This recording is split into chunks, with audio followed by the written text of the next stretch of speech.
Hi friends, this is Srinivas from Indo కథ projects private limited.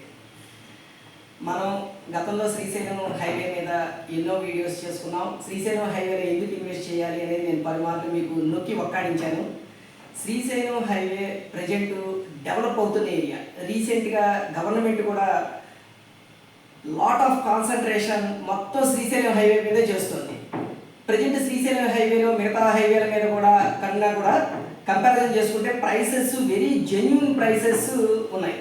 ఇప్పుడు కనుక పెట్టుబడి పెడితే మీకు 3-4 సంవత్సరాల్లో ఎంత రిటర్న్ వస్తుంది ఏంటి అనేది కూడా మీకు ప్రీవియస్ వీడియోస్లో నేను మీకు చెప్పడం జరిగింది. మోర్ ఓవర్ మగధ ప్రాజెక్ట్ గురించి కూడా మీకు ఎన్నో విషయాలను టైం టు టైం మీకు నేను అప్డేట్ చేస్తున్నాను. రీసెంట్గా గవర్నమెంట్ మన తెలంగాణ బడ్జెట్లో 10,000 కోట్ల రూపాయలని మన హైదరాబాద్ నగర అభివృద్ధి కోసం కేటాయించింది. గవర్నమెంట్ క్లియర్గా వాళ్ళ విజన్ క్లియర్గా ఉంది. వాళ్ళు ఏం చెప్తున్నారు అంటే హైదరాబాద్ని ప్రపంచ పటంలో టాప్ 10 సిటీస్లో ఉంచుతాము, ఎట్టి పరిస్థితుల్లో మా కాంగ్రెస్ గవర్నమెంట్ హయాంలోనే జరుగుతుంది అని చెప్పేసి రేవంత్ రెడ్డి గారు ఎన్నోసార్లు ఎన్నో మీటింగుల్లో చాలాసార్లు చెప్పడం జరిగింది. మన చీఫ్ మినిస్టర్ రేవంత్ రెడ్డి గారు చెప్పడం జరిగింది. మన హైదరాబాద్ విశ్వనగరంగా అభివృద్ధి చేస్తాను అని చెప్పేసి మన సీఎం గారు చెప్పడమే కాకుండా సీఎం పేషీలో ఉన్నటువంటి ఎంతోమంది మినిస్టర్లు ఊకుమ్మడిగా ఈ విషయాన్ని చెబుతున్నారు. హైదరాబాద్ని విశ్వనగరంగా అభివృద్ధి చేస్తాము అని చెప్పి. విశ్వనగరంగా అభివృద్ధి చేయాలి అంటే ఓన్లీ ఒక కార్నర్లో డెవలప్మెంట్ అయితే సరిపోదు, ఆల్ కార్నర్స్లో డెవలప్మెంట్ అయితేనే ఇది పాజిబిలిటీ ఉంటుంది. ఇప్పుడు ఒక సైడు హైటెక్ సిటీ, కోకాపేట, ఈ సరౌండింగ్ ఏరియాలన్నీ డెవలప్ అయిపోయినాయి. బాంబే హైవే కూడా ఎన్నో రెట్లు డెవలప్మెంట్ అయిపోయింది. ప్లస్ ప్రైసెస్ కూడా మనం ఊహించని స్థాయిలో ప్రజెంట్ ఉన్నాయి. అంటే అప్ టు సదాశివపేట దాకా కూడా 25,000, 35,000 ఎవరి ఇష్టం వచ్చినట్లు వాళ్ళు వెంచర్ వేసుకొని రోడ్డు దగ్గరగా ఉన్నాయి ఒక ప్రైస్, దూరంగా ఉన్నాయి ఒక ప్రైస్, అలా డిఫరెంట్ ప్రైసెస్ పెట్టారు. కానీ నార్మల్ పీపుల్కి అందుబాటులో ఉండే విధంగా లేవు.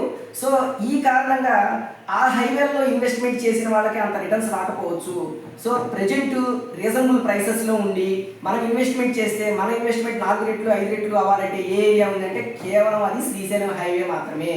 శ్రీశైలం హైవే గురించి ఇన్నిసార్లు నేను ఇన్ని వీడియోల్లో ఎంత క్లారిటీగా ఎందుకు చెప్తున్నానంటే గవర్నమెంట్ ఫోకస్ ఏ ఏరియాలో అయితే ఉందో ఆ ఏరియాలో కనుక మనం ఇన్వెస్ట్మెంట్ చేస్తే we will get very good returns. Short పీరియడ్లో మనకి మంచి రిటర్న్స్ రావడానికి అవకాశం ఉంది. దీనికోసం శ్రీశైలం హైవేలో లాట్ ఆఫ్ ప్రాజెక్ట్స్ వచ్చినాయి. ఫార్మా సిటీని బేస్ చేసుకొని ఎన్ని ప్రాజెక్టులు రాగలవో అన్ని ప్రాజెక్టులు వచ్చినాయి. ఈ రోజున ఫార్మా సిటీ లేదు అని రేవంత్ రెడ్డి గారు చెప్పి దాని తర్వాత మళ్ళీ మన సీఎం గారు వేరే రకంగా ఇది ఫార్మా సిటీ లేదు, ఫార్మా క్లస్టర్లు వస్తాయి, ఫార్మా సిటీ లేదు అని చెప్పిన విషయాన్ని నేను క్యాన్సిల్ చేస్తున్నానని కూడా ఆయన పలు మీటింగ్లో చెప్పడం జరిగింది. సో ఫార్మా సిటీ లేదు ఉంది అనేది సందిగ్ధంలో ఉంది. కానీ ఆయన ఒక గొప్ప విషయాన్ని మనకు చెప్పారు. ఏంటంటే అక్కడ ఒక మెగా సిటీని నేను ఏర్పాటు చేస్తాను, దీంతో మీకు అక్కడ lot of population residential area పెరుగుతుంది అనే విషయాన్ని కూడా ఆయన క్లియర్గా చెప్పారు. అక్కడ రెసిడెన్షియల్గా పొటెన్షియల్గా పెరగాలి అంటే ఖచ్చితంగా అక్కడ ఇండస్ట్రీస్ రావాలంటే గవర్నమెంట్ అక్కడ ఇండస్ట్రీస్కి స్పేస్ ఎలకేట్ చేయాలి. అక్కడ నిజంగానే hardware park, plastic park, textile park, moreover మీకు మహేశ్వరం దగ్గర ఒక సెజ్ను కూడా ఏర్పాటు చేయడం జరిగింది. మహేశ్వరం దగ్గర ఏర్పాటు చేసినటువంటి సెజ్లో ఎన్నో కంపెనీలు రావాల్సి ఉంది. ప్రజెంట్ అయితే చాలా తక్కువ కంపెనీలు మాత్రమే వచ్చాయి. ఈ కంపెనీలన్నీ కనుక వస్తే మహేశ్వరం సరౌండింగ్ ఏరియాలో అప్ టు కందుకూరు వరకు మ్యాక్సిమం కన్జర్వేషన్ జోన్ ఉంది. ఈ కన్జర్వేషన్ జోన్లో ఎవరు ఇళ్ళు కట్టడానికి అవకాశం లేదు. ఓన్లీ 20% వాళ్ళకి ఎంతైతే ల్యాండ్ ఉందో దానిలో 20% మాత్రమే కన్స్ట్రక్షన్ చేసుకోవడానికి పాసిబిలిటీ ఉంది. సో అక్కడ ఇండస్ట్రీస్, ఫ్యాక్టరీస్ ఇవన్నీ వస్తే వాళ్ళందరూ ఎక్కడ ఉండాలి, ఎక్కడ నివాసం ఉండాలి మీరే చెప్పండి. ఎక్కడ నివాసం ఉండడానికి స్కోప్ లేదు. వాళ్ళందరూ కూడా కందుకూరు తర్వాత వచ్చే కడతాల్లోనే ఇళ్ళు కట్టుకొని నివసించాలి. కడతాల ఏరియా అందుకే ఈ రోజున ప్రైమ్ అయింది.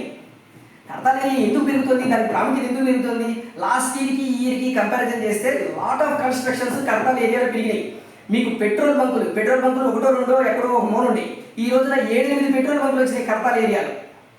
ప్లస్ మైసగండి అమ్మవారి టెంపుల్కి అతి సమీపంలో లాట్ ఆఫ్ ప్రాజెక్ట్స్ ఉన్నాయి. అందులో మెగా ప్రాజెక్టు 100 acres మనం ప్లాన్ చేస్తున్న ప్రాజెక్టు మగధ ప్రాజెక్టు.